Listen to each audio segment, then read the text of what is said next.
the next important command in SQL or the keyword in SQL is called having. Very, very powerful and extremely useful keyword that we'll learn about. So imagine you're a data scientist, right? Or an analyst or a machine learning engineer, and you're trying to look at the data to analyze about what patterns exist in the data, right? So SQL of course is used by software engineers extensively. It's also used by data analysts, data scientists, right? And even business folks, as I was referring to earlier, right? Because they want to understand the patterns in data so that they can make more important business decisions or build data models, or as a data scientist, build machine learning models, etc. Right? So SQL is not only used by software engineers, it's also used by data analysts, data scientists, etc.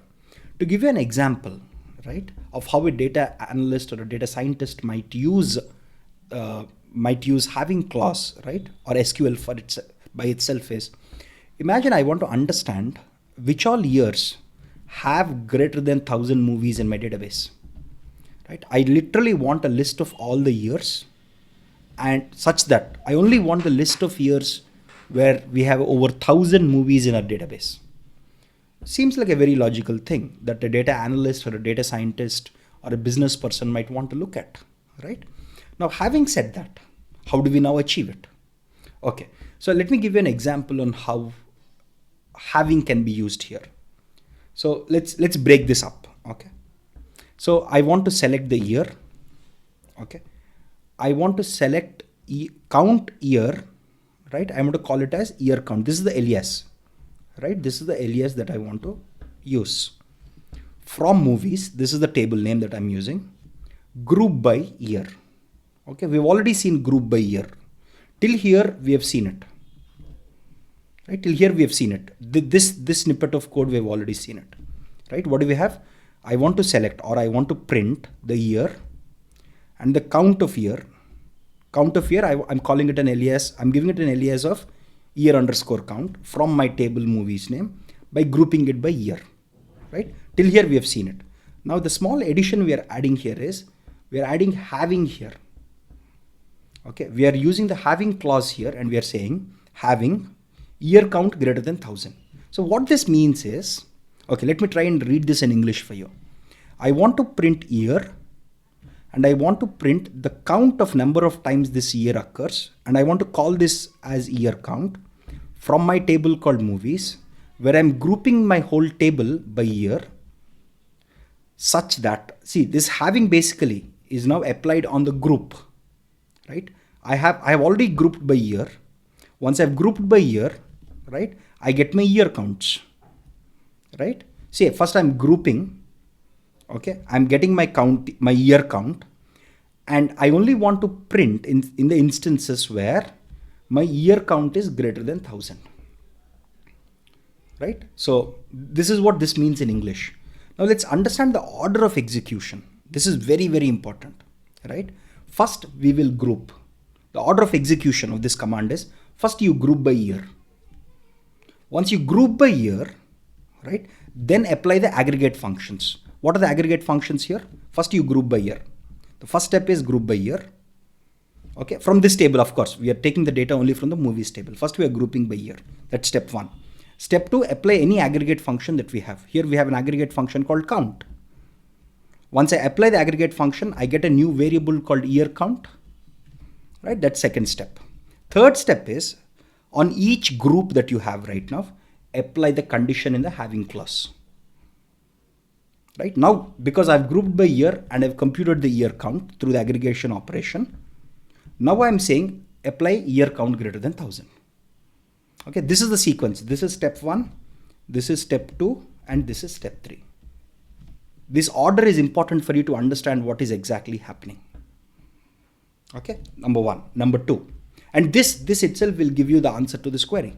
You're printing the year, and you're printing the number of movies in the year through the count operator. You're grouping by the year, but you're only printing those years where the year count is greater than 1,000. So this query will answer the question that you have here. Now let's just run it in our, let's just run it here. Okay, so the same command here, right? Select year, year count, alias year count. From movies, first I group by year. Then I apply this, the aggregation operation. Then I apply the third part, which is my condition in the having clause, right? So let's execute it now. Once you execute it, okay, let me just go here and execute it. You get all the years now. Look at each of these years. You have in year 2002 where you have more than 1,000 movies. They're not in any way sorted or anything. They're just the year. They're just the years. 1913 with 3690, etc., etc., etc. Right? Very simple code, right? There are a couple of nuances that you need to understand about having. Having is often used along with group by, but it is not mandatory. Okay, we typically use having with group by, because having is applied. Look at the sequence, right? We first apply group by, then we apply any aggregation operator that we have here, then we apply the condition in the having. That's the sequence. That might make you think that group by is necessary, right, for you to use having. Not necessary. If you don't have group by, if you only have a having clause, it will work exactly like the where clause that we have seen. For example, imagine, take this query. Select name, year from movies having year greater than 2000. This is exactly same as, look at this. Name year from movies having year greater than 2000. Right? This is exactly same as replacing your having with where. Right? Select name, year from movies where year is greater than 2000. Right? So as a rule of thumb, you typically use where when you don't have group bys, and you typically use having when you have group bys. But it is not necessary to use having only with group bys. If you don't have a group by, having is same as where. This is an important subtle detail that we often forget, right?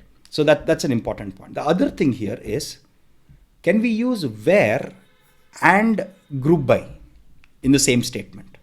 Look at this statement here. This is a very interesting statement. And before we go there are a couple of differences between having and where which are important. First is, where is applied on individual rows, while having is applied on groups. This is very, very important. Look at this. Look, the previous query, if you look at it, I'm applying my having on the group output. First, I'm grouping by year, computing any aggregate function I have, right? And then I'm applying the having clause on top of the groups, not on individual rows, right? After I've grouped it by year, I can get my year and year count. Now what I'm applying, this condition that I'm applying here is being applied on top of the groups, not on the individual rows or individual rows in the movies table, right? We're not doing it on individual rows. That's very, very important, right? So key difference between having and where is applied on individual rows, while having is applied on groups. If you don't have group by, obviously having will also be applied on individual rows if you don't have a group by. Number one. Number two is, having is applied after grouping, while where is used before grouping. Let's take this slightly complex query, right? So I'm saying it's a slight modification to the above query, right? I want to print year and the count year, and count year I have this alias called year underscore count from my table called movies. I'm saying where rank score is greater than 9. Now what happens is, when I say where rank score is greater than 9, this is applied on each of the rows of the movies table. So I take the movies table that I have. I'll now apply this filter, right, on each of the rows, in my movies table. On each of the rows in my movies table, I'll have a column called rank score. First I'll filter and say, so basically I'm applying this where clause, the condition that I have in the where clause, I'm applying it on each of the individual rows of this movie table. Once I apply this, what happens? So this is what is applied first. Once I apply this, what happens? I'm only left with rows in my movies table where the rank score is greater than 9. Once this is done, then I'm going to group by year. This is what will happen as the second step. Right? Once I apply group by year, then the third step is the aggregation functions that will be computed. Then the fourth step is the halving clause. This is important, right? The rank score is applied on individual rows before grouping. That's what I wanted to clearly call out with these 2 points, halving versus clause. These are very important points, right? Where is applied on individual rows, and where is applied or computed, or it's applied on the table before group by. So in this sequence, your first will be your where clause applied to each of the individual rows. So you have filtered it. Now you group by year and then apply the aggregation operators. Finally, apply this condition called having year count greater than 20 on this alias. Right? So this is a very, very important step. Now, what does this return? If you look at this, what does this query return? This query now says, print me the year and the number of movies in the year such that in that year, that year has more than 20 movies which have a rank score of greater than 9. Okay, that's how I can read this in English. I'll read it again for you.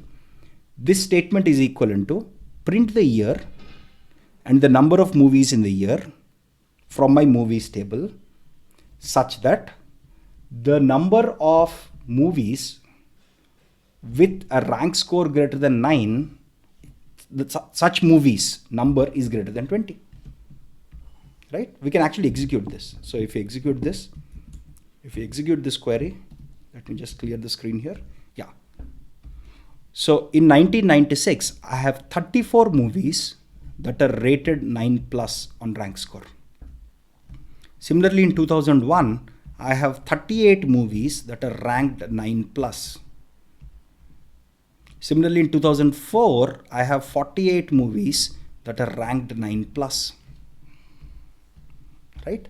So having and where can be confusing. So it's important to understand these details. It's very, very important to understand the order of execution. Okay, first the where clause is applied, then the group by, then the aggregate operators, then the halving clause. As long as you know this, as long as you know that where is applied on individual rows and halving is applied on groups, you're good, right? This is a very, very important source of confusion for many people. And as a small detail, if you don't have group by, halving is same as where, right? If you don't have it, very, very simple, straightforward.